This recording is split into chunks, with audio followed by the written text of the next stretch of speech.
எங்கள் பரலோக தேவனே, உமக்கு நாங்கள் நன்றி செலுத்துகிறோம் அப்பா. உம்மை துதிக்கிறோம், உம்மை துதிக்கிறோம், உம்மை துதிக்கிறோம், உம்மை துதிக்கிறோம். ஹல்லேலூயா, ஹல்லேலூயா. உங்களுடைய பாதத்திலே வந்து நாங்கள் உங்களை நோக்கி பார்க்கிறோம் அப்பா. ஆண்டவரே, எங்கள் எல்லாருக்கும் ஜீவன் சுகபலனை கொடுத்து ஜீவன் உள்ளவருடைய தேசத்திலே எங்களுக்கு பங்கை நியமித்து இந்த இடத்துல கொண்டு வந்ததற்காக நாங்கள் கொடாது கொடி நன்றி செலுத்துகிறோம் அப்பா. கர்த்தர் எங்களுக்கு செய்த எல்லா உபகாரங்களுக்காக நாங்கள் அவருக்கு எண்ணத்தை செலுத்துவோம். ரட்சிப்பின் பாத்திரத்தை எடுத்துக்கொண்டு கர்த்தரை தொழுது கொள்வோம் என்ற வாக்குத்தத்தத்தின் படி ஓஹானா தஹஷதனா மேகன் சுபலாதரா உஷத்வனா கரதஹந்துரோது யாதுனி ககந்தரா நிமஹன் குராதஹஸ்லீது ரிகரம்தனா. ஆண்டவரே, உமக்கு நன்றி அப்பா. பலவானை நாங்கள் முந்தி கட்டி போட்டு பலவானுடைய பிடியில் இருக்கிற ஜனங்களை விடுதலையாக்கி ஜெபிக்கிறோம். வானமண்டலத்தின் சேனைகளை இயேசு கிறிஸ்துவின் தூய இரத்தத்தை தெளித்து ஜெபிக்கிறோம். இந்த பிள்ளைகள் எப்படி எப்படி எங்கெங்க இருந்து டிராவல் பண்ணணுமோ கர்த்தருடைய ஆவியானவருடைய துணை அவர்களுக்கு ஒத்தாசை இருப்பதாக. ஓ ரபா நகரா தகஷதுனேமே அனந்தனா கோரிதி ஆங்கரா பௌனதி அங்கரபா. தனித்தனியே அல்ல ஆண்டவரே, குடும்பங்களாய் உம்மை சேவிப்பதற்கு கொண்டு வருவீராக. ஆண்டவரே, என்னையும் என் முழு குடும்பத்தையும் அடைப்புற இடங்களையும் ஆண்டவரே உம்முடைய இரத்தத்தில் கொடுத்து ஜெபிக்கிறேன். உமது கிருபை அவர்களை விட்டு விலகாதிருப்பதாக. இந்த நாள் முழுவதும் இருக்கிற ஊழியங்களிலே தேவக்கரம் என்னோடும் என்னுடைய ஆண்டவரே இந்த பிள்ளைகளோடும் என்னுடைய குடும்பத்தாரோடும் தூர இடங்களிலே இருப்பதாகவும் கிருபைக்குள் கொடுக்கிறப்பா. எங்களோடு தங்கியிரும் ஆண்டவரை நாம மகிமைப்படுவதாக. இந்த இடத்தை கொடுத்த மகனையும் கர்த்தர் பிளஸ் பண்ணி கொடுங்க. எங்களோடு கூட ஆண்டவரே திரளான தூதர்கள் ஆண்டவரே அவர்கள் இறங்கி வந்திருக்கிறதை நாங்கள் கண்டு ஆண்டவரே உமக்கு பயப்படுகிற பயத்தினால் நிறைந்து என் ஆண்டவரை ஆராதிக்க உதவி செய்யும். ஆண்டவராகிய இயேசு கிறிஸ்து சேனைகளின் கர்த்தர் என்பது உம்முடைய நாமம் ஆண்டவரே. சேனைகளோடு திரளான சேனைகளோடு எங்கள் நடுவிலே நீர் மகிமைப்படும்படி வந்திருப்பதற்கு நன்றி. எங்களோடு தங்கியிரும் வழிநடத்தும் ஆசீர்வதியும். எல்லா துதியும் கன மகிமையும் கர்த்தர் ஒருவருக்கே செலுத்துகிறோம். இயேசுவின் நாமத்தில் ஜெபிக்கிறோம் பிதாவே. ஆமென், ஆமென். ஹல்லேலூயா. ஒரு பாடலை நாம் சேர்ந்து பாடுவோம். ஹல்லேலூயா. ரிவன மரஹதுனதி ஷத்வன கரத ஹந்தரோ. ஹல்லேலூயா, ஹல்லேலூயா, ஹல்லேலூயா, ஹல்லேலூயா. ரிவனதி அங்கரபா. ஹல்லேலூயா. எண்ணி எண்ணி துதி செய்வாய் என்னடங்காத கிருபைகளுக்காய் இன்றும் தாங்கு தம் புயமே இந்த இயேசுவின் நாமமே. இன்றும் தாங்கும் தம் புயமே இந்த இயேசுவின் நாமமே. எண்ணி எண்ணி துதி செய்வாய் உன்னை நோக்கு எதிரியே கண்ணின் முன்பு பதறாதே. உன்னை நோக்கு எதிரியே கண்ணின் முன்பு பதறாதே. கண்மணி காக்கு கரங்களில் உன்னை மூடி மறைப்பாரே.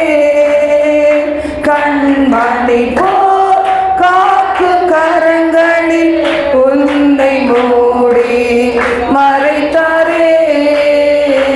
எண்ணி எண்ணி துதி செய்வாய் யோர்தான் புரண்டு வரும்போர் எண்ணற்ற வாருங்களோ. யோர்தான் புரண்டு வரும்போர் எண்ணற்ற வாருங்களோ.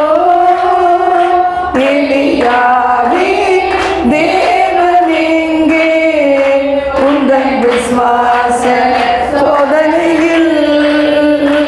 எலியாவே தேவன் எங்கே உந்தன் விசுவாச சோதனையில்.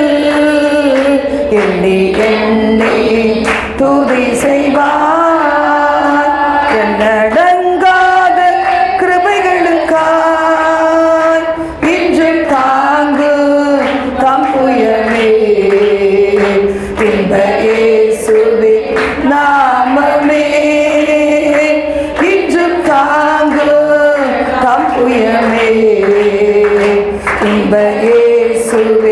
நாமமே எண்ணி எண்ணி துதி செய்வாய். உனக்கு எதிராகவே ஆயுத வாய்க்காதே, உனக்கு எதிராகவே ஆயுத வாய்க்காதே. உன்னை அழைத்தவர் உண்மை தேவன், அவர் தாசருக்கு நீதியவர். உன்னை அழைத்தவர் உண்மை தேவன், அவர் தாசருக்கு நீதியவர். எண்ணி எண்ணி துதி செய்வார், எண்ணடங்காத கிருபைகளுக்காய் இன்றும் தாங்கும் தப்புயமே. இன்ப இயேசுவே நாமமே இன்றும் தாங்கும் தப்புயமே. இன்ப இயேசுவே நாமமே எண்ணி எண்ணி துதி செய்வார். ஹல்லேலூயா ஹல்லேலூயா. ரிபா நதி அங்கரபா ஊஷலரிக நதி அங்கரபா. ஆண்டு எங்களை மட்டும் இல்லப்பா, எங்களை போல ஆண்டவரே எங்கள் தேசம் எங்கோ, உலக நாடுகள் எங்கோ ஆண்டவரே, north India, south India, east India, west India, Ilangai தேசம் ஆண்டவரே, ஒவ்வொரு பகுதிகளையும் ஆண்டவரே, உலக நாடுகளின் ஒவ்வொரு பகுதிகளை மாராதிக்க துதிக்க இந்த நாளை ஆண்டவரை அர்ப்பணித்திருக்கிற தமது பிள்ளைகள் மீது கிருபையாய் இருப்பீராக. இரத்தம் சிந்தி சம்பாதித்த சபைகளை நீர் பாதுகாப்பீராக. மது இரத்தத்தினால், அபிஷேகத்தினால், அக்கினியினால் ஆண்டவரே சகரியா 2:5 படி வேலையடைத்து பாதுகாப்பீராக. ஓரபனதஹந்தரோ ஓஷதந்தரோ திஹிதுனாக்கியங்கரா விமனதஹன் ஷபரபா. பரலோகத்தின் குடும்பத்தை சார்ந்த பிள்ளைகளை, ஊழியர்களை, குடும்பங்களை பாதுகாத்து கொள்ளுவீராக. ஓரபாஷதன உகனதஹஸ்துரி கரம் தனதியங்கரபா. என்னாலுமே துதிப்பாய் என்கிற பாடலை நாம் சேர்ந்து பாடலாம்.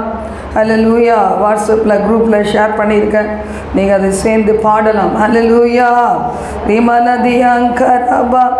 எத்தனையோ பாவங்கள் நினையாது இருந்ததுனால தான் இன்றைக்கி நம்ம உயிருள்ள தேசத்தில் நாம் இருக்கிறோம். எத்தனையோ கிருபை உயிருக்கு செய்தார், செத்திராதபடி நம்மளை பாதுகாத்தார், நன்மையினால் நம் வாயை திருப்தியாக்குகிறார். தந்தை தன் பிள்ளைகளுக்கு இறங்குவது போல இறங்குகிறார். அவரை நாம் பற்றி பிடித்து கொள்வோம், அவருக்கு உள்ளத்தின் ஆழத்திலிருந்து நன்றி செலுத்துவோம். என்றாலும் மே துதிப்பாய் என்னாத்துமாவேலி, என்னாலுமே துதிப்பாய்.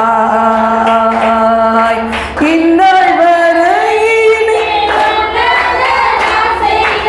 இந்நாள் வரையிலே நான் செய்த எண்ணில்லா நன்மைகள் யாவும் மறவாது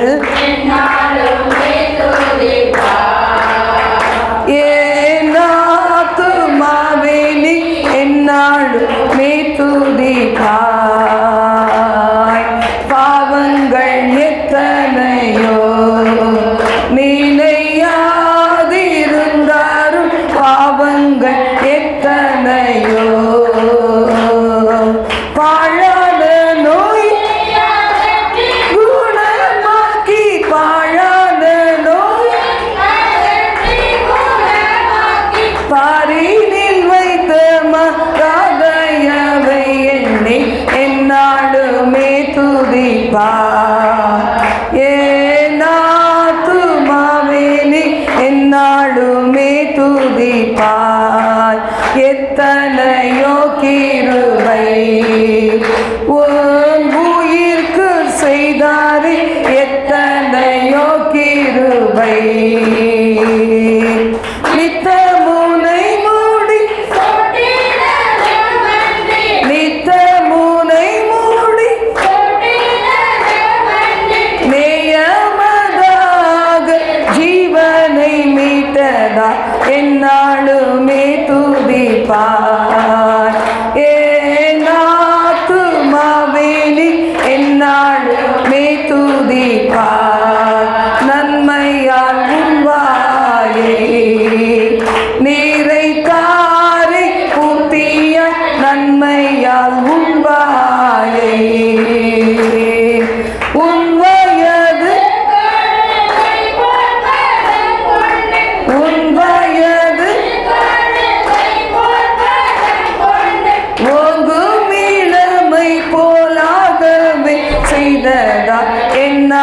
என்னாலுமே துதிப்பாய். என் ஆத்துமாவே நீ என்னாலுமே துதிப்பாய். பூமிக்கும் வானத்திற்கும் உள்ள தூரம் போலவே பூமிக்கும் வானத்திற்கும் சுவாமி பயமுள்ள சுவாமி பயமுள்ள சலவும் தங்குமே சத்தியமே இது என்னாலுமே துதிப்பாய். என் ஆத்துமாவே நீ என்னாலுமே துதிப்பாய். மன்னிப்பு மாட்சிமையா மாதேவ அருள் மன்னிப்பு மாட்சிமையா எண்ணுவாயோ தூரமே எண்ணுவாயோ எண்ணிலும் பாவம் அகன்ற தூரமே என்னாலுமே துதிப்பாய். என் ஆத்துமாவே நீ என்னாலுமே துதிப்பாய். தந்தை தன் பிள்ளைகட்கு தயவோடு இறங்கானும் தந்தை தன் பிள்ளைகட்கு எந்த வேளையாவரோடு நீ தங்கினார். ஆமென். சொந்த பாராட்டியை தூக்கி சுமப்பாரே என்னாலும் துதிப்பாய். என் ஆத்துமாவே நீ என்னாலுமே துதிப்பாய். ஹல்லேலூயா. அப்படியே கண்களை மூடி ஆண்டவர் சமூகத்தில் என் ஜீவன் இருக்கிற வரைக்கும் என் ஆண்டவரே நான் உம்மை துதிப்பேன் அப்பா. உம்மை அல்லாது எனக்கு யாருண்டு? உம்மையே துதிப்பேன் ஆண்டவரே. இதுவரைக்கும் என்னை வழி நடத்தின கர்த்தருக்கு நன்றி செலுத்துகிறேன் அப்பா. சொல்லுவம்மா, நன்றி ஆண்டவரே. போக்கிலும் மரத்திலும் காத்தீரே, வியாதி விகினம் வந்த போதும் ஆண்டவரே ஜீவனை மீட்டு தந்தீரே. பல நேரங்களில் வேதனையில் சோர்ந்து போகும்போது பலன் கொடுத்தீரே. இந்த 40 நாட்களில் 31 நாள் கிட்டத்தட்ட ஆண்டவரை நாங்கள் உபவாசித்து ஜெபிக்க பலன் தந்தீரே. இந்த ஊழியத்தை செய்ய கிருபை தந்தீரே. ஊழியத்தில் வருகிற பிள்ளைகளை பலப்படுத்தினீரே. சபையிலே சொல்லப்படுகிற காரியங்களுக்கு தங்களை அர்ப்பணித்து ஆண்டவரை மதிப்பு கொடுத்து கனப்படுத்தி இந்த இடத்துல வந்த ஒவ்வொரு பிள்ளைகளுக்கு விசேஷித்த ஆசீர்வாதத்தை தந்திருக்கிறீரே. ஆவிக்குரிய வாழ்க்கையிலே அவளை வளர செய்திருக்கிறீரே. கொடானு கொடி நன்றி அப்பா. ஓ ரபா நதி அங்கரபா ஓ சம்தனமி ஹதுர்தி அங்கரபன ஓரநாம் துணி கரதி அங்கரபன. ஆண்டவரே, இந்த நாள் வந்திருக்கிற எங்களுக்கு என் அன்பு தெய்வமே ஆவிக்குரிய வாஞ்சைய தாகத்தை கொடுப்பீராக. பரிசுத்த இருதயத்தை கொடுப்பீராக. எங்கள் சபையில தூய்மை காணப்பட உதவி செய்வீராக. இந்த நாள் முழுதும் செய்யப்படுகிற ஊழியங்களிலே உங்களை மாத்திரம் உயர்த்த எங்கள் ஒவ்வொருவருக்கும் கிருபை தருவீராக. என்னோட ஊழியத்தில் ஆண்டவரை இணைக்கப்பட்டிருக்கிற பிள்ளைகளை இந்த நாளிலே நீர் ஆசீர்வதிப்பீராக, பாதுகாப்பீராக, கிருபை கொடுப்பீராக. பாவத்துக்கு செத்து நீதிக்கு பிழைக்கிற வாழ்வைகளுக்கு கொடுப்பீராக. ஓகா நதினை கரந்தனா நினைவெல்லாம் ஏக்கமெல்லாம் உங்களுடைய வாட்ஸ்அப்பில் அனுப்பிச்சிருக்கேன். குரூப்பில் நீங்கள் பார்த்து பாட முடியும். நினைவெல்லாம் ஏக்கமெல்லாம் வாஞ்சையெல்லாம் நீரே. நினைவெல்லாம் ஏக்கமெல்லாம் வாஞ்சையெல்லாம் நீரே. உம்மோடு நான் நடக்கணுமே, பழகணுமே, உந்தன் சீக்கம் செய்யணுமே. என் அன்பே என் உயிரே, மழைக்காக காத்திருக்கும் நான் காத்திருப்பேன். கீழ்காற்று வருமென்று ஆவலுடன் எதிர்பார்த்திருந்தேன். மழையாக இறங்கணுமே, என்னை முழுவதும் நனைக்கணுமே. மழையாக இறங்கணுமே, என்னை முழுவதும் நனைக்கணுமே. என் அன்பே, என் உயிரே, தாயன்பே, தகப்பனென்பே, தனிமையிலே என் துணை என்பே. சிநேகிதரே, சிறந்தவரே, மார்போடு என்னை அணைப்பவரே, மணவாட்டி என்றவரே, மணவாளர் இயேசுவே, மணவாட்டி என்றவரே, மணவாளர் இயேசுவே. என் அன்பே, என் உயிரே. அல்லேலூயா.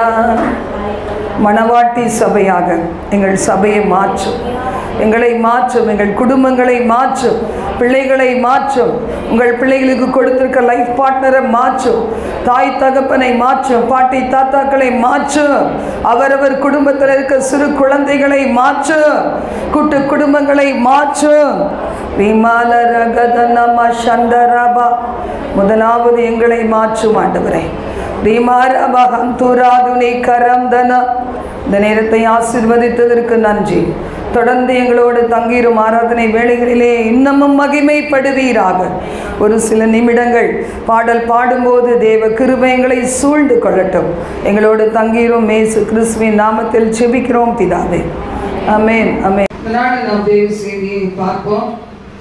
நாம் யார் என்கிற தலைப்புல தேவ செய்தியை வரிசையை நம்ம பார்த்து கொண்டே வருகிறோம். இந்த நாள்ல நம்ம பார்க்கக்கூடிய ஒரு நாம யார் என்று சொன்னா, பிரதான ஆசாரியராகி இயேசுவை அறிந்தவர்கள், இல்லைன்னா கிருபாசன தண்டையிலே பிரவேசிப்பவர்கள், ஆண்டவராகி இயேசு கிறிஸ்துவை நெருங்கி சேரக்கூடியவர்கள் என்கிற தலைப்புல நம்ம தேவ செய்தியை பார்க்க போகிறோம். இதற்கு ஆதாரமாக சில வசனங்களை நம்ம பார்க்கலாம். எபிரேயர் 4ஆம் அதிகாரம் 12 முதல் 16 வசனங்கள். நமக்கு என்ன வேணா கவலை இருக்கலாம், பாரம் இருக்கலாம்.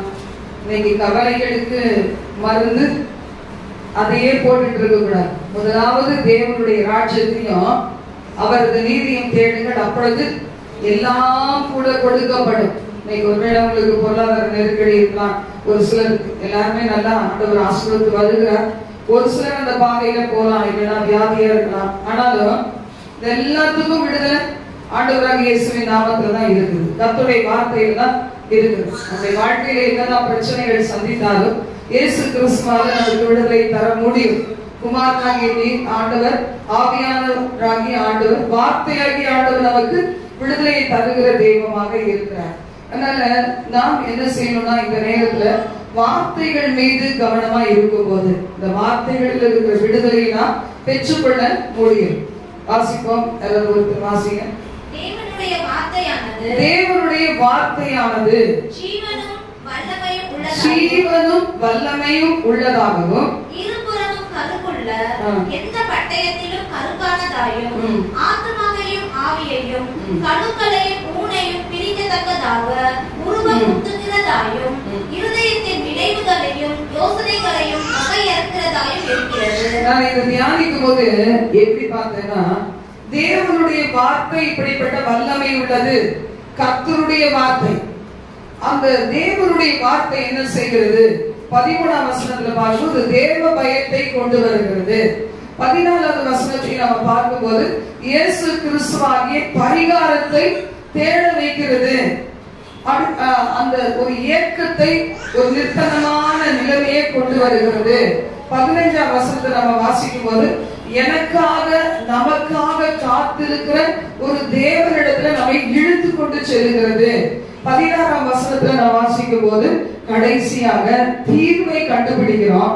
நாம் தைரியமாக அவருடைய கிருபாசன தண்டைக்கு நாம ரட்சிப்பை கண்டடைய கிட்டி சேருகிறோம். இரக்கத்தை பெற ஏற்ற சமயத்தில் சகாயத்தை செய்யும் கிருபையை பெற கிருபாசனத்தை அண்டைக்கு நம்மை வழிநடத்தி செல்லக்கூடியதாக இருக்கிறது. அப்படிங்கிறத இந்த 13ல இருந்து 15 வசனங்கள் வரைக்கும், 12ல இருந்து 16 வரைக்கும் நம்ம வாசிக்கும் போது இதனுடைய சாராம்சத்தை நான் தியானிக்க ஆரம்பிச்சேன். இதை பார்க்கிறோம், தேவனுடைய வார்த்தை எப்படிப்பட்டது. வேற உங்களுக்கு புரியுதோ புரியலையோ, வேதத்தை நம்ம வாசிக்கணும். அந்த பழைய ஏற்பாடு நமக்கு புரியலன்னு சொல்லி நம்ம அதை ரொம்ப நிறைய பேர் படிக்க மாட்டாங்க. சங்கீதம் படிப்பாங்க, நீதிமொழிகள் படிப்பாங்க. ஆனா பழைய ஏற்பாட்டை நிறைய பேர் படிக்க மாட்டாங்க. ஆனா இப்பதான் தேவனுக்குள்ள நம்மளோட லிங்க்ல வராங்க. கொஞ்சம் தூர இடத்துல இருந்து நம்மோடு கலந்து கொண்டுகிற ஒரு மகள் நேற்று என்னோட பேசும்போது பழைய ஏற்பாட்டை படிக்கும் போது எப்படி இருக்குது, ஒரு பயம் வருது.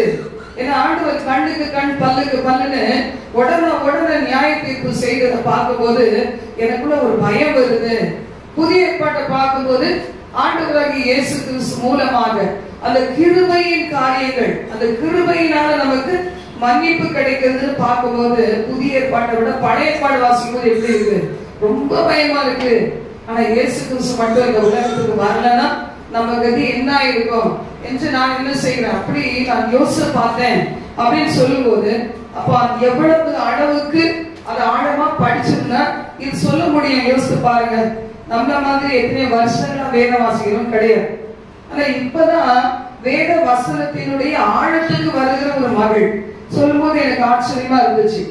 இப்போ கர்த்தருடைய வார்த்தை எப்படிப்பட்டது, இன்னைக்காவது நம்ம நினைச்சு பார்ப்போம். நம்ம வாசிக்கிற வார்த்தை என்ன செய்யணும், நிறுத்தி நிதானமாக ஒவ்வொரு நாளும் வாசிக்கணும். தெரியாதவங்க வாசிக்கிற சொல்றதை என்ன செய்யணும், கேட்கணும். தேவனுடைய வார்த்தையானது ஜீவன் உள்ளது, உயிர் உள்ளது. அடுத்தது எப்படிப்பட்டது, வல்லமை உள்ளது. அடுத்தது பாத்தீங்கன்னா இருபுறமும் கருக்குள்ள எந்த பட்டயத்திலும் கருக்கானது. நம்ம இந்த கத்தி எடுத்து நம்ம என்ன செய்வோம், ஷார்ப் பண்ணுவோம். 2 பக்கம் ஷார்ப் பண்ணுவோம், ஒரு பக்கம் ஷார்ப் பண்ணுவோமா, ஒரு பக்கம் தான். நான் 2 பக்கம் ஷார்ப் பண்ணா நம்ம கையும் வெட்டிடும். அப்ப அந்த மாதிரி இருக்கிறதுனால ஒரு பக்கம் ஷார்ப் பண்ணும். வேத வசனம் எப்படிப்பட்டது, 2 பக்கமும் ஷார்ப்பா.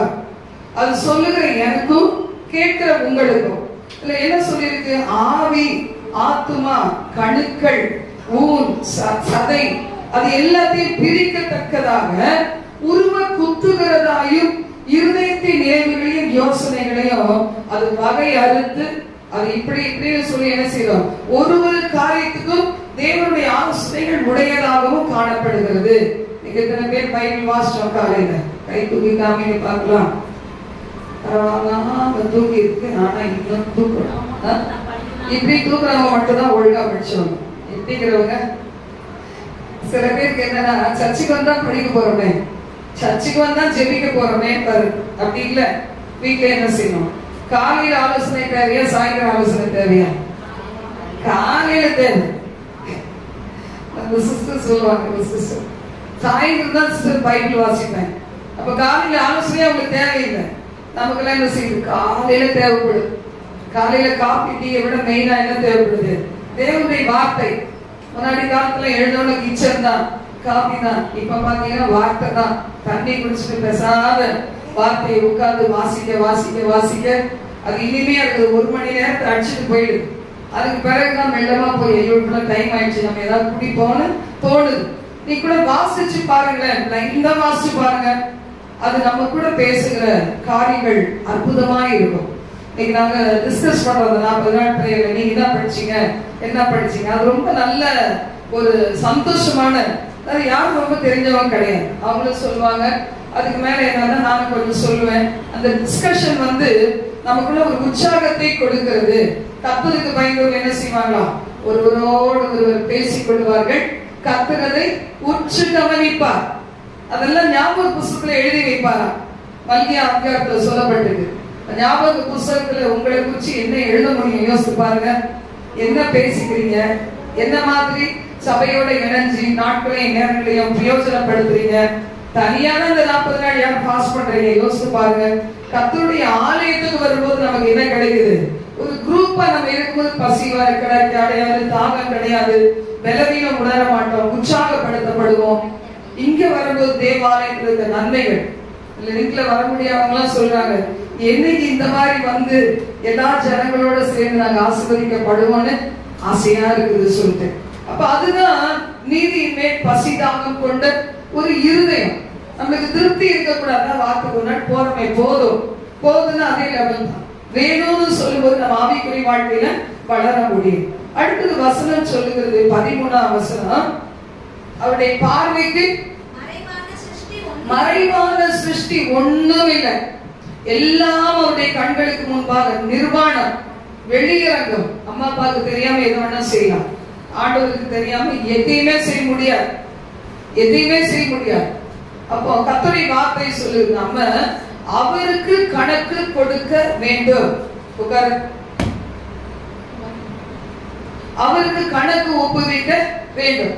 எதுக்கு அப்படின்னு சொன்னா 14ஆம் வசனம் சொல்லுகிறது, வாசிப்போம். வானங்களின் வழியாய் பரலோகத்திற்கு போன தேவகுமாரனாகிய இயேசு என்னும் மகா பிரதான ஆசாரியர் நமக்கு இருக்கிறபடியினால் நாம் பண்ணின அறிக்கையை உறுதியாய் கற்றிக் கொண்டிருக்க கடவுள். ஆண்டவர் இயேசு அப்போஸ்தலர் அதிகாரத்துல 1ஆம் அதிகாரத்துல சொல்லியிருக்கு, வானத்துக்கு ஏறி போன இயேசு அதே மாதிரி இறங்கி வருவார். எங்க நம்ம என்ன எதிர்பார்க்கிறோம்? ஒண்ணு நம்முடைய மரணம், இல்லைன்னா அவருடைய வருகை. அப்படி வருகை எங்க இருக்கும்? பூமிக்கு வர மாட்டார், மேகங்கள் நடுவிலே வருவார். அப்ப என்ன செய்வாரு? நம்ம எக்கால சத்தம் கேட்கிறதுக்கு நமக்கு காது கேட்டுச்சுன்னா, முதலாவது கிறிஸ்துக்குள்ள மரித்தவர்கள் எல்லாம் என்ன செய்வாங்க? பறந்து போயிடுவாங்க. உயிரோடு அந்த நாள்ல, அந்த நிமிஷத்துல, அந்த வினாடியில இருந்தா நாமும் அவரோட கூட எடுத்துக்கொள்ளப்பட்டு என்றைக்கும் அவரோட கூட வாழ்வோம். எனக்கு ரொம்ப வருஷத்துக்கு முன்னாடி இந்த வருகை குறிச்சு ஒரு சொப்பனத்துல தேவன் பேசினான். அப்ப பாத்தீங்கன்னா எப்படி இருந்துச்சுன்னா, ஆண்டவர் இயேசு, தூதர்கள், எக்காலம் ஊதுறது எல்லாமே நான் கேட்கிறேன். ஒரு செகண்ட்ல நான் பாக்குறேன், எல்லாரும் பறந்து போறாங்க, நானும் பறந்து போயிட்டே இருக்கிறேன். பறந்து போயிட்டு இயேசு கிறிஸ்து கிட்ட போகிற மாதிரி தெரியுது. அந்த செகண்ட்ல பாத்தீங்கன்னா, என் குடும்பம் எல்லாம் வந்துச்சா வரலையா அப்படின்னு பின்னாடி திரும்பி பார்த்த உடனே அந்த கனவு அதோட ஸ்டாப். அதுக்கு மேல எனக்கு ஒண்ணுமே கர்த்தர் வெளிப்படுத்தவே இல்லை. அப்ப என்ன நினைச்சேன்னா, எனக்கு அதை பத்தி சரியான விளக்கம் தெரியுது. அப்புறம் வசனங்களை வாசிக்கும் போதுதான் யார் முதலாவது போவாங்க? கிறிஸ்துவுக்குள் மரித்தவர்கள். அப்பதான் இயேசு கிறிஸ்து வரும்போது நான் இருக்க மாட்டேன், நல்லாவே அப்போவே காமிச்சிட்டாங்க. கிறிஸ்துவுக்குள்ள மரித்தவர்கள் முதலாவது என்ன செய்வாங்க? போவாங்க. அப்புறம் உயிரோடு இருக்கிறவங்க ஒருவேளை ஆண்டவருடைய நிலைத்து இருந்தா இயேசு கிறிஸ்துவின் வருகையில் எடுத்துக்கொள்ளப்படுவாங்க. சாரல் நவரோஜி அவங்க பாட்டு, அவன் எத்தனை பாட்டு கேட்டுருவோம் பாருங்க. வருகை குறித்து பாடின பாட்டுலாம் ரொம்ப செம்மையா இருக்கும். ஆனா அவங்க பாருங்க, வருகைக்கு முன்னாடி எடுத்துக்கொள்ளப்பட்டாங்க. காலங்கள், நம்முடைய காலங்கள் கர்த்தர் கரத்தில் இருக்கிறது. அப்ப இதுல நம்ம வாசிக்கிறோம் 15ஆம் வசனம், நம்முடைய பலவீனங்களை குறித்து பரிதபிக்க கூடாத பிரதான ஆசிரியர் நமக்கு இல்ல. அப்படி பலவீனத்தை குறிச்சு பரிதாபப்படுவாராம். என்னுடைய பிள்ளைகள் பரிதாபப்படுவார். அறியாம செய்யறாங்களேன்னு சொல்லிதான் பிதாவை இவர்களுக்கு மன்னியும், தாங்கள் செய்கிறது இன்னதென்று அறியாது இருக்கிறார்களே என்று சொல்லி சொன்னார். அப்போ அவர் எல்லா விதத்திலும் நம்மை போல சோதிக்கப்பட்டோம், பாவம் இல்லாத பிரதான ஆசாரியராய் இருக்கிறார். இதை நம்ம கண்டுபிடிச்சிட்டோம்னா என்ன செய்வோம்? ஆண்டவர் இயேசுடைய கிருபாசனத்துக்கு, அப்படின்னா என்ன அர்த்தம்? ஒரு பெரிய சிங்காசனம், நம்ம வீடு சின்னதா இருக்கலாம், ஆனா ஆண்டவருக்கு இயேசு கிறிஸ்துவத்துல நம்ம போகும்போது அந்த சிங்காசனத்துல இயேசு இருக்க, அவர் பக்கத்துல நம்ம போய் என்ன செய்வோம்? முழங்கால் படிக்கிறோம், இல்ல உட்கார்ந்து கொள்ளுகிறோம். அவர் எனக்காக பரிதபிக்கிறவர். ஏன் என்னுடைய சூழ்நிலை இப்படி, இந்த என் சூழ்நிலையில இப்படி இருக்கு, யாருமே புரிஞ்சிக்க மாட்டாங்க பாருங்க. ஆனா ஆண்டவர் மட்டும் நம்மை புரிந்து கொள்ளுகிறவர். அப்ப நம்ம யாருன்னா பிரதான ஆசாரியரை அறிந்தவர்கள். ஏற்ற காலத்துல சகாயம் கிடைக்கும் என்று சொல்லி ஆண்டவரிடத்துல கிட்டி சேருகிறவர்கள். நீங்க எங்க போய் சேர்ந்து யாரை தேடுறது, யாரை நாடுறதுன்னு எல்லாரும் எங்கெங்கயும் ஓடிக்கிட்டு இருக்காங்க. பாவ பரிகாரம் எங்க கிடைக்கும்? யாராவது ஒருத்தர் ஊழியக்காரர் சொன்னா ஜீசஸ் பாவ பரிகாரம் கிடைக்குமா அப்படின்னு சொல்லி நினைக்கிறாங்க. நாமோ ஆண்டவராகிய இயேசு கிறிஸ்துவை அறிந்தவர்களாய் அவருடைய சிங்காசனத்துக்கு நேராக, அவருடைய கிருபாசனத்துக்கு நேராக தேவன் நம்மை நடத்த வல்லவராய் இருக்கிறார். மத்தேயு 5:21 முதல் 26 வசனங்கள். கொலை செய்யாதிருப்பாயாக என்பதும், கொலை செய்கிறவன் நியாய தீர்ப்புக்கு ஏதுவாயிருப்பான் என்பதும் பூர்வத்தாருக்கு உரைக்கப்பட்டதென்று கேள்விப்பட்டிருக்கிறீர்கள். நான் உங்களுக்கு சொல்கிறேன், தன் சகோதரனை நியாயமில்லாமல் கோபித்துக் கொள்பவன் நியாய தீர்ப்புக்கு ஏதுவாயிருப்பான். தன் சகோதரனை வீணன் என்று சொல்லுகிறவன் ஆலோசனை சங்க தீர்ப்புக்கு ஏதுவாயிருப்பான். மூடனே என்று சொல்லுகிறவன் எரி நரகத்துக்கு ஏதுவாயிருப்பான். என்ன சொல்லிருக்கு? பழைய ஏற்பாட்டுல கொலை செய்யாதிருப்பாயாக என்று சொல்லப்பட்டிருக்கு. ஆண்டவர் இயேசு சொன்னாரு, கொலை இல்ல, தன் சகோதரனை நியாயம் இல்லாமல் கோபித்துக் கொள்ளுகிறவன் எரி நரகத்துக்கு ஏதுவாய் இருப்பான் அப்படின்னு சொல்லி வசனம் சொல்லுகிறது. அப்போ மூடனே என்று சொல்லுகிறவன் எரி நரகத்துக்கு ஏதுவாய் இருப்பான்னா, கோபத்தோடையே சர்ச்சைக்கு வந்துட்டு போறவங்க எப்படி சொல்லி யோசிச்சு பாருங்களேன். கோபத்தோடையே ஒருத்தருக்கு ஒருத்தர் வீட்டுல வந்து குடும்பத்துல கணவனோட மனைவி பேசாம, மனைவியோட கணவன் பேசாம, பிள்ளைகள் பெற்றோரோட, பெற்றோர் பிள்ளைகளோட, ஊழியக்காரரோட விசுவாசிகள் சில பேர் பேசவே மாட்டாங்க. அப்படியே வருவாங்க, அப்படியே போவாங்க. அப்ப ஆண்டவருடைய வார்த்தை சொல்லுகிறது, நீ வந்து முன்னாடி காணிக்கை போட்டு என்ன பிரயோஜனம்? பலிபீடத்தில் நீ வந்து உன் காணிக்கை செலுத்த வந்த போது உன் பேரில் உன் சகோதரனுக்கு குறை உண்டு என்று அங்கே நினைவு கூறுவாயாகில். நமக்கே தெரியும் ஏன் அவங்க நம்மகிட்ட பேசாம இருக்காங்க, ஏன் கோபமா இருக்கிறாங்க, எல்லாம் நமக்கு தெரியும். ஆனா என்ன செய்யுது? அப்படியே நம்ம விட்டுட்டு இருக்கிறோம். அப்ப என்ன நடக்குமா? 25ஆம் வசனம் சொல்லுகிறது, எதிராளி உன்னை நியாயாதிபதியிடத்தில் ஒப்பு கொடுக்காமலும், நியாயாதிபதி உன்னை சேவகரிடத்தில் ஒப்பு கொடுக்காமலும், நீ சிறைச்சாலையிலே வைக்கப்படாமல் இருக்கும்படியாக நீ உன் எதிராளியோடு வழியில் இருக்கும் போதே சீக்கிரமாய் அவனோடு நல்மனம் பொருந்தாவிட்டார் ஒரு காசும் குறைவின்றி கொடுத்து தீர்க்கு மட்டும் அவனிடத்திலிருந்து புறப்பட மாட்டாய் என்று மெய்யாகவே உனக்கு சொல்லுகிறேன். இந்த இடத்துல பாருங்க, தேவன் நமக்கு கொடுத்த இந்த வாழ்க்கை பயணத்துல நம்ம என்ன செய்யணும்? ஆண்டவராகி கர்த்தரோடு ஒப்புரவாகணும், மனிதர்களோடு ஒப்புரவாகணும். இன்னைக்கு ஒப்புரவாகலாம். ஒருவேளை பயங்கரமான காரியங்களை நமக்கு செய்திருப்பாங்க, அவங்களோட நம்ம ரொம்ப மிங்கிள் ஆக முடியாது, பிணைத்துக் கொள்ள முடியாது. ஏன்னா ஒரு மனுஷனை நம்மளால மாற்ற முடியாது, அவர்களா மாறாத வரைக்கும் நம்மளால மாத்திக்கவே முடியாது. அதனால மன்னிக்க வேண்டியதும் மறக்க வேண்டியதும் நம்முடைய கடமை. ஆனா அவர்களை எந்த இடத்துல வைக்கணுமோ அந்த இடத்துல மட்டும் வச்சுட்டு நம்ம மறுபடியும் இன்னும் நிறைய பிரச்சனைகளுக்குள்ள போகாம அமைதியா இருக்கிறது ரொம்ப நல்லது. மத்தேயு 21:28 முதல் 31 வாசிக்கும் போது இதுல சொல்லப்பட்டிருக்கிறது, மனஸ்தாபம் தேவை. பிரதான ஆசாரியரிடத்துல போகிறது யார் போவாங்க? மனஸ்தாபப்படுகிறவங்க, மனஸ்தாப செய்த பாவத்தெல்லாம் நியாயப்படுத்தி காமிச்சிட்டு இருக்கிறவங்க ஒரு நாள் பிரதான ஆசாரியரிடத்துல போக முடியாது. வாசிப்போம். மத்தேயு 21:28 முதல். ஆயினும் உங்களுக்கு எப்படி தோன்றுகிறது? ஒரு மனுஷனுக்கு 2 குமாரர் இருந்தார்கள். மூத்தவனிடத்தில் அவன் வந்து, மகனே, நீ போய் இன்றைக்கு என் திராட்சை தோட்டத்தில் வேலை செய் என்றான். அதற்கு அவன் மாட்டேன் என்றான். ஆகிலும் பின்பு அவன் மனஸ்தாபப்பட்டு போனான். இளையவனிடத்திலும் அவன் வந்து அப்படியே சொன்னான். அதற்கு அவன், போகிறேன் ஐயா என்று சொல்லியும் போகவில்லை. இவ்விருவரில் எவர் தகப்பனுடைய சித்தத்தின்படி செய்தவன் என்று கேட்டார். அதற்கு அவர்கள், மூத்தவன் தான் என்றார்கள். அப்பொழுது இயேசு அவர்களை நோக்கி, ஆயக்காரரும் வேசிகளும் உங்களுக்கு முன்னே தேவனுடைய ராஜ்யத்தில் பிரவேசிக்கிறார்கள் என்று மெய்யாகவே உங்களுக்கு சொல்லுகிறேன். இதுல சொல்லிட்டு பாருங்க, ஒரு மனுஷனுக்கு 2 குமாரர் இருந்தாங்க. மூத்தவரிடத்துல வந்து தகப்பன் சொல்றாரு, நீ போய் என்ன செய், திராட்சை தோட்டத்துல போய் நீ வேலை செய்யி அப்படின்னு சொல்றாங்க.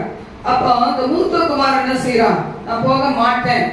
ஆனா அடுத்ததா இளைய பையன் என்ன சொல்றான்? போக மாட்டேன் அப்படின்னு அவனை போகிறேன்னு சொல்றான். போகிறேன்னு சொல்லிட்டு அப்புறமா என்ன செய்யறான், போகல. ஆனா மூத்தவன் என்ன செய்யறானா, அவன் தானே செய்தான்ல. மூத்தவன் என்ன பண்ணா, நான் போக மாட்டேன்னு சொன்னாலும் அப்பா சொல்லிட்டாங்களே நான் போறேன் அப்படின்னு போனால, அவன் தான் தேவனுடைய சித்தத்தை செய்தவன் அப்படின்னு ஆண்டவருடைய வார்த்தை சொல்லு. ஆயக்காரரும் தேசிகளும் கூட உங்களுக்கு முன்னாடி என்ன செய்வாங்க, பரலோக ராஜ்யத்துக்கு போவாங்க அப்படின்னு சொல்லியிருக்கு. ஏன்னா மனம் திரும்பி நம்ம முதல்ல எபிரேயர் அதிகாரத்துல நம்ம வாசித்தது போல,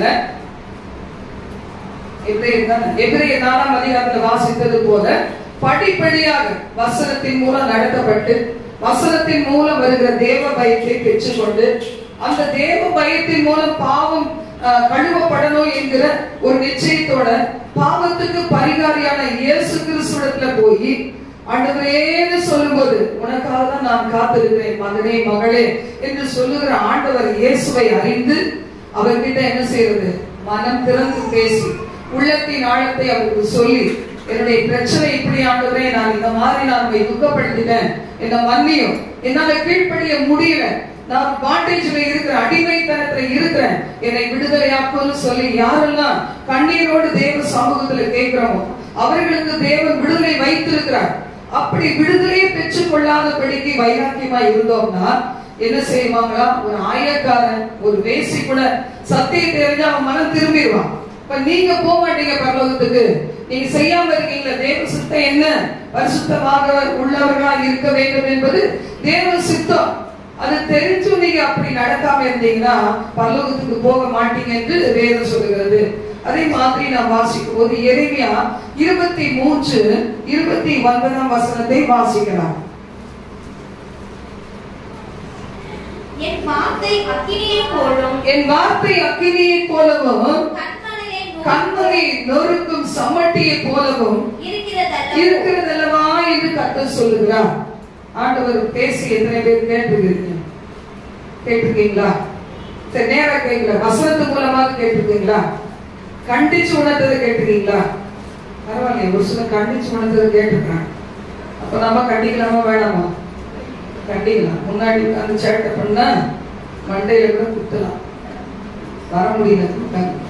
அப்ப பாத்தீங்கன்னா ஆண்டவர் கண்டிச்சு உணர்த்துகிறவர். நான் காலேஜ் படிக்கும் போது அப்படி உங்களுக்கு சொல்லியிருக்கேன் பாத்தீங்களா, நான் படிக்க வேண்டிய நேரத்துல விட்டுருவேன். எப்பவுமே 12 மணி வரைக்கும் படிப்பேன். 12 மணிக்கு இருந்த பயம் அந்த நாள்ல. அப்ப அது வரைக்கும் 12 மணிக்கு தான் பேய் வரும்னு நினைக்கிறது. ஆனா இப்பதான் தெரியுது 12 மணி அதிகாலை அப்படித்தானே, ஏஎம் தானே மாறிடுது, பிஎம் மாறி ஏஎம், கரெக்ட் தானே? 12 AM. அப்ப அது புதிய நாள். நேற்று கூட பாத்தீங்கன்னா அப்படிதான் கரெக்டா 12 மணிக்கு யாரோ ஒருத்தர் எகிரி காம்பவுண்ட்ல குதிச்ச மாதிரி சத்தம் கேட்டுச்சு. உடனே முடிச்சுட்டேன். ஆனா நமக்கு வீட்டுக்குள்ள வர முடியாது நல்லா தெரியும். நிறைய பாதுகாவல் இருக்கு, கேமரா இருக்கு, நம்ம கூட பயம் கிடையாதுதான். அப்படி கடவுள் அனுமதிக்க மாட்டாரு. அப்படியே சொல்லி ஜோம் பண்ணிட்டே இருந்தேன். டமாது குதிச்ச உடனே அப்போ பழைய ஞாபகத்துக்கு போயிடுச்சு. அப்பதான் என்ன செய்வோம், ஐயோ ஏதோ வந்துருச்சு. இப்ப இந்த நாள் யோசிப்பாங்க, இது புது கிருபை. அதனால என்ன செய்வோம், எழுப்பாம அப்படியே கண்ணை மூடிக்கிட்டே நல்லா அந்நிய பாஷைகளை கூட பேசிட்டு ஜோம் பண்ணிட்டு அப்புறம் தூங்க ஆரம்பிச்சேன். அப்புறம் அது அலாரம் அடிக்கிறதுக்கு முன்னாடி தான் எழுந்தேன். அது எத்தனை டைம் சொல்ல மாட்டாங்க, அதனால நாளைக்கு எழுத முடியாது. கர்த்தர் நல்லவர். பாருங்க, அந்த 12 மணி வேளையில பயந்து போய் மூடி வைப்பேன். அது வரைக்கும் பாத்தீங்கன்னா நல்லா ரெக்கார்ட் நோட்லாம் பெருசா இருக்கும் பாத்தீங்களா, அது உள்ள வச்சு நல்லா கதை புஸ்தகத்தை வாசிக்கிறோம். அந்த காலத்துல எந்த கதை புஸ்தகம், அசிங்கமான கதை புஸ்தகம் சொல்ல முடியாது. எங்க அம்மா எதையுமே தொடக்கூடாது. அதெல்லாம் பாட புஸ்தகம் பைபிள் வாசிக்கவும் சொல்ல மாட்டாங்க. ஏன்னா பைபிளே இருக்கிறதுல ஒரு பைபிள் தான் இருந்துச்சு. அதுக்கு பிறகு பைபிள் வாங்கி கொடுப்பாங்க, அதை வேணா வாசிக்கலாம். தவிர வேற எது இந்த அம்புலி மாமா பாருங்க, அது கூட பார்க்க கூடாது.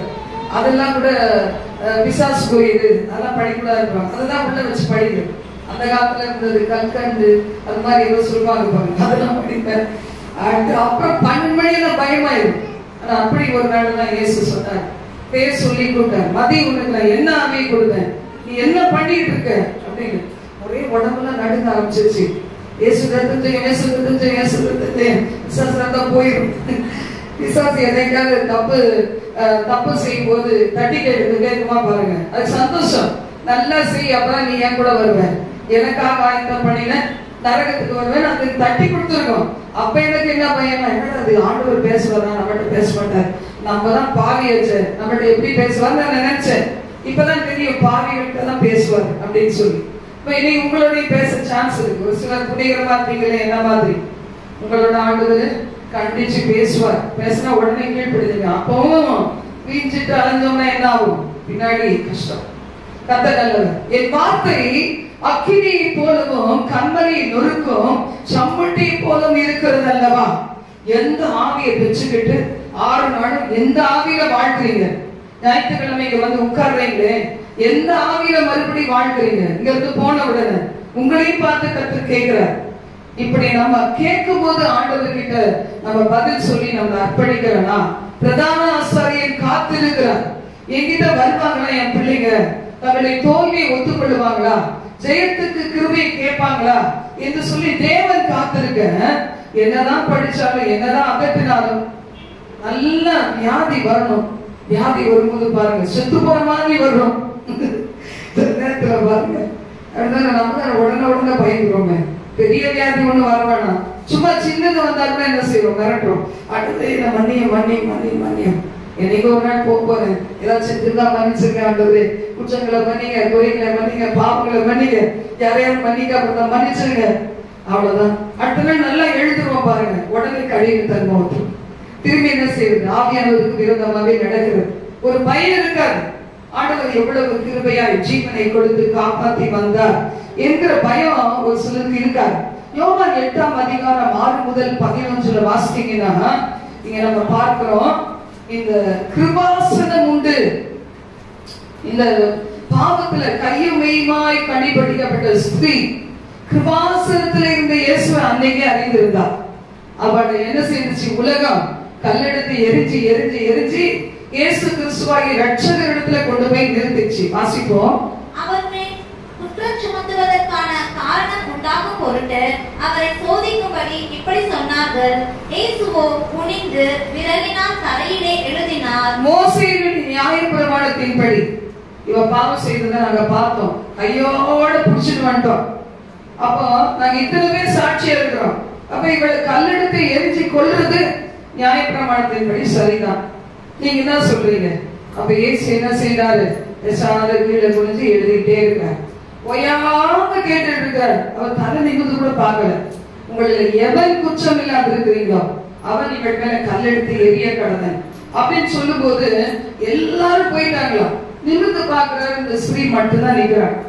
அப்ப கேட்கிறாரு, என்ன உன்னை குற்றப்படுத்துறவங்க எங்க போயிட்டாங்க? யாருமே இல்லையா? எல்லாம் போயிட்டாங்க. நான் கூட உன்னை என்ன செய்ய மாட்டேன், ஆக்கினை தீர்க்க மாட்டேன். 10 வாசிப்போம்.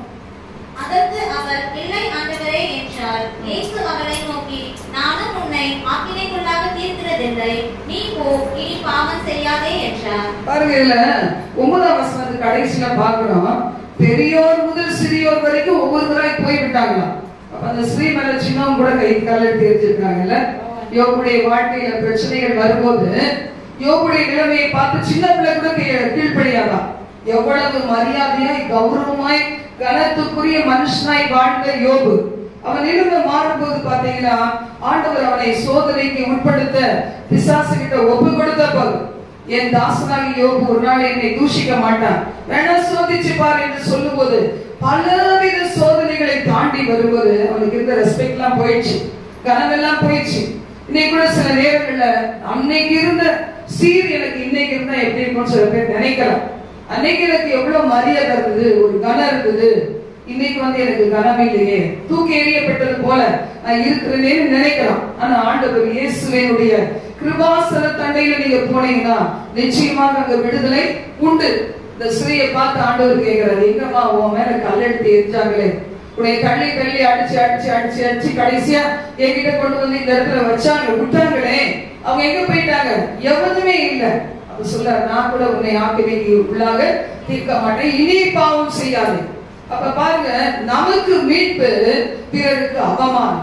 ஆண்டவருடைய வார்த்தை சொல்லுகிறது, பிரதான ஆசாரியனிடத்துல போயிட்டோம்னா நம்மை மீட்டுக் கொள்வார் இயேசு. நம்மை குற்றப்படுத்தினாங்க பாத்தீங்களா, கல்லெடுத்து எரிஞ்சாங்க பாத்தீங்களா, அவமானப்படுத்தினாங்களே, அவங்களுக்கு அவமானத்தை தேவன் தருவார். அப்போஸ்தலர் 4ஆம் அதிகாரத்துல முதல் 4 வசனங்களை நாம் வாசிப்போம்.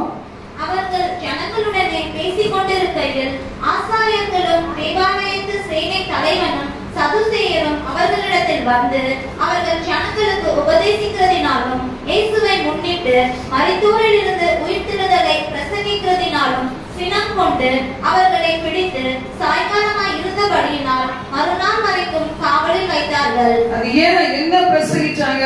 அப்போஸ்தலர் 3ஆம் அதிகாரத்துல வாசிக்கும் போது 12 முதல் 26 வாசிக்கிறோம். ஏன் எங்களை பார்த்து இவ்வளவு ஆச்சரியப்படுறீங்க?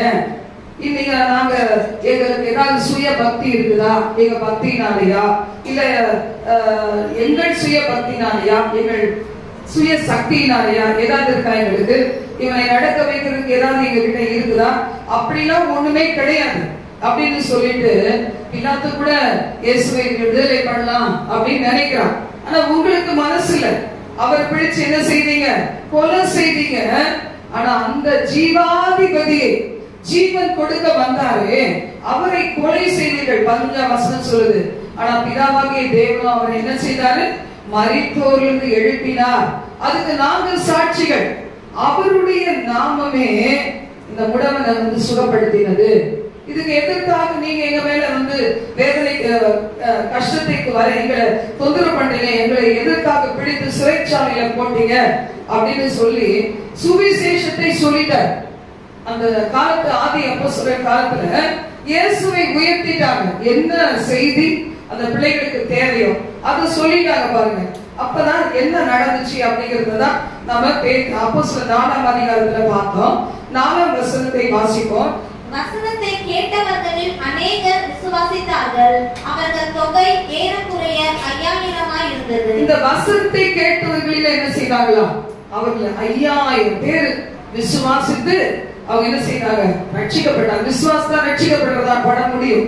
ஏன்னா இயேசுவை தேவனுடைய குமாரன் என்று விசுவாசிக்கிறவன் எவனோ அவன் ரட்சிக்கப்படுவான்.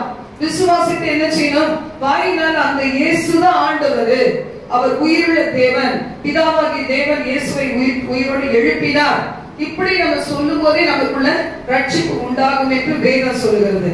அதனால பாருங்க, இன்னைக்கு பிரதான ஆசாரியனாகிய இயேசு கிறிஸ்து அந்த தகப்பனை போல காத்திருக்கிறார். என்னை பிள்ளைகளை நரகத்துல கொண்டு சேர்க்கிறது, என்னை பிள்ளைகளை ஆக்கினை தீர்ப்புக்குள்ள ஆக்குகிறது எனக்கு விருப்பமே கிடையாது. நீங்க சபையை பார்த்து சொல்லுகிறார், நீங்க யாருமே நரகத்துக்கு போகிறது, நான் போகிறதோ இல்ல நீங்க போகிறதோ, நம்முடைய குடும்பங்கள் ஆண்டவரை மறுதலித்து நரகத்துக்கு போகிறதோ என் சித்தமே இல்லை. எல்லா மனுஷரும் ரட்சிக்கப்படுவதும் கர்த்தரை அறிகிற அறிவிலே வருகிறதும் கர்த்தருடைய சித்தமாய் இருக்கிறது என்று நாம் வேதத்துல வாசிக்கிறோம். அப்படின்னா இன்னைக்கு நாம் அப்படியே எழுந்து நின்று நாம யார் என்று சொல்லி நம்ம பார்த்தோம். இன்னைக்கு நான் யார் என்பதை நான் அறிந்திருக்கிறேன் ஆண்டவரே, என்னை ஒப்புக் கொடுக்கிறேன் சொல்லலாமா? தீரமான சபலபரதி அங்காரமான சத்தியத்தை கேட்க முடியாதபடி தடை செய்து கொண்டு அலைந்து கொண்டிருக்கிற பொல்லாத ஆவிகள், எல்லா குட்டி சாத்தானின் கிரிகள் இயேசுவின் நாமத்தால் வெற்றியப்படுத்தி செபிக்கிறோம். தூர மந்தராகி சக்தியானி கரந்தனதி யங்கராபா. சின்ன பிள்ளைங்க ஜெபம் பண்ணுங்க. ரீமாலரபா. அம்மா கீழ கையை கீழ விடு, பிள்ளைகளுக்கு செல்லம் கொடுக்காதே. ரீமாக்கராபால ரபா ஷியாங்கராபானா உரபானா தன ஹபலகரதா ஹதுருதினி கபரபா. சிறியோர் முதல் பெரியோர் வரைக்கும் அந்த பாவம் செய்த ஸ்திரீயை ஆண்டவரே தகப்பனை கல்லெடுத்து எரியறதுக்கு தெரிஞ்சிருந்துச்சுன்னா எங்க சபையின் பிள்ளைகள், சின்ன பிள்ளைகளுக்கு தேவ பயம் கட்டாயம் தேவைப்பா. இந்த வார்த்தையின் வெளிச்சம் அவர்களுக்குள் வேணும் ஆண்டவரே. வார்த்தைகளை அவர்கள் கவனிக்க வேண்டும் ஆண்டவரே. ஓ ராபா ஹாபா ராபா நாமா ராதா காத்தா ராபா உ ஷதராபா லா ரிகனதா கந்துராபா. பிரதான ஆசாரியனாய் நமக்காய் பரிந்து பேசுகிற தெய்வமாய், ஏதோ வருஷத்துக்கு ஒரு தடவை இல்ல, மாசத்துக்கு ஒரு தடவை இல்ல, வாரத்துக்கு ஒரு தடவை இல்ல, ஒவ்வொரு நாள் ஏகத்தோட நிற்கிறாரே.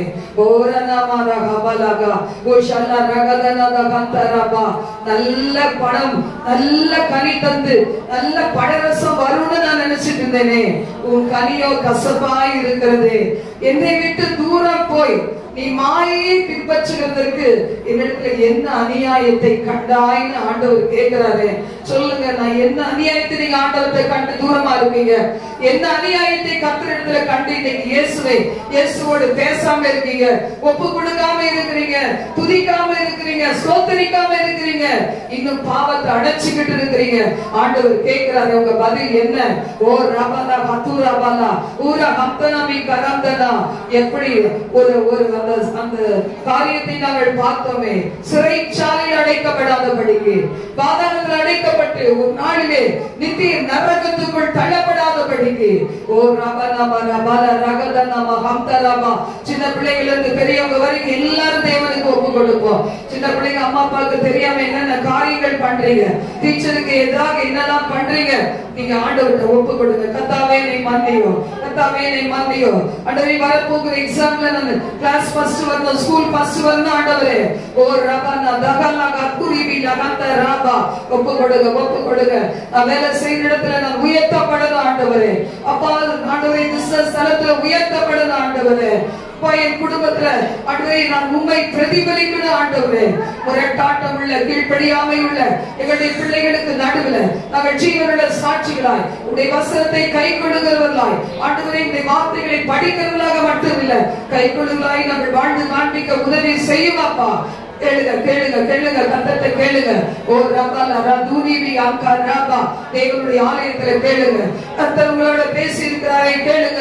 உங்களுடைய உள்ளத்துல அது சம்பட்டியை போல அடிக்கணும், எரிகிற அக்கினியை போல அது சுட்டு, அந்த மனசாட்சியை சுட்டு அது எரிக்கணும், பாவத்தை எரிக்கணும். ஓ ரபா பாபா ரபா பாபா ரபா பாபா.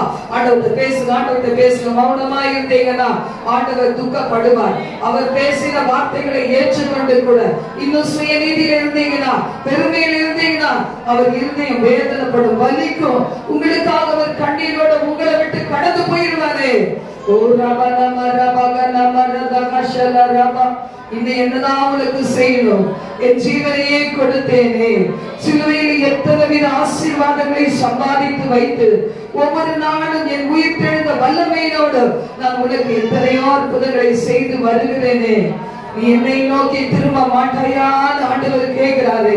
ஓ ரகதனமா ஓ ஷதனமா ஹன்சலாம் கரபா. சின்ன பிள்ளைங்க நீங்க அம்மா அப்பாவுடைய நிழல்ல குளிர் காஞ்சிட்டு இருக்கலாம்.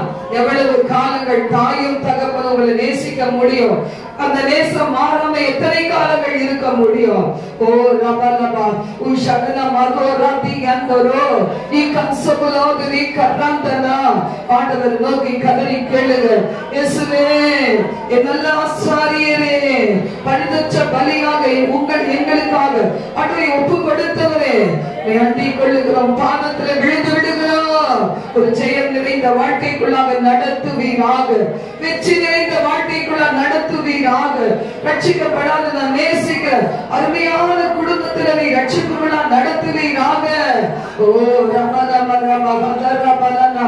இந்த வாரமெல்லாம் அப்படி நான் உங்களுக்காக வாழ, உங்களை பிரதிபலிக்கிற வாழ்க்கை வாழ, கடின உள்ளம் கொண்ட ஒவ்வொரு குடும்பத்தின் நபர்களும் உங்க பக்கம் திரும்ப, அவர்களோடு இணைந்து வந்து நான் தேவனை ஆராதிக்க கிருபை தருவீராக.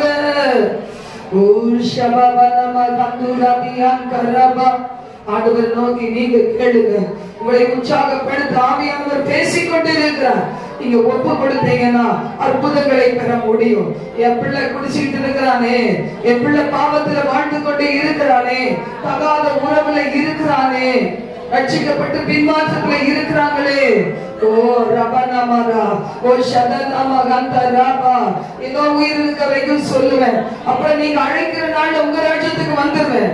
என் மகனோ என் மகளோ, மகள் குடும்பமோ மகள் குடும்பமோ பேர பிள்ளைகளோ, ஒருவேளை உங்க லைஃப் பார்ட்னரோ நரகத்துக்கு போயிடக்கூடாது. ஆண்டவற்றை கேளுங்க, ஆண்டவற்றை கேளுங்க. எவ்வளவு நேசிக்கிறீங்க உங்க குடும்பத்தை? ஆண்டவரே, ஆண்டவரே இறங்குமப்பா. ஓ ரபபனா ஓ ஷபனா கரதியா கரபா விபஹன் கராத ஹஸ்லி திரிகரபா. ஆண்டவரே இரக்கம் செய்யும். இந்த சபையின் பிள்ளைகளை உயிர்ப்பியும், இங்க இருக்க பிள்ளைகளை உயிர்ப்பியும், நாளைக்கு பார்க்க போகிற பிள்ளைகளை உயிர்ப்பியும், மன திரும்பதலுக்குள் நடத்துவீராக. அடுத்து உங்களுக்காக எழுப்பி அப்போஸ்தலர்களை போல பிரகாசிக்க கிருபை தருவீராக. வரங்களால் வல்லமைகளால் நிரப்பப்பட்டு அடுத்தே தேசத்தை உமக்கு சொந்தமாக்க எங்களை பயன்படுத்துவீராக. ஒவ்வொருவரையும் மறவாதிரும் கர்த்தாவே. காத்துக்கொள்ளும். கர்த்தருக்கு பயப்படுகிற சிறியோரையும் பெரியோரையும் கர்த்தர் ஆசீர்வதிப்பேன் சொன்னீங்களே. ஒவ்வொருவரையும் ஆசீர்வதித்து அனுப்புவீராக. எங்கள் பிள்ளைகள் வாழ்ந்து சுகித்திருக்கும்படி ஆயுசு காலங்களை பெருக பண்ணும். நல்லாரோக்கியத்தை பெருக பண்ணும். பிரிந்த குடும்பங்களை இணைத்திடும். ஆசீர்வதியும். உமக்கு மாத்திரம் மகிமை செலுத்துகிறோம் பிதாவே. ஆமென். ஆமென்.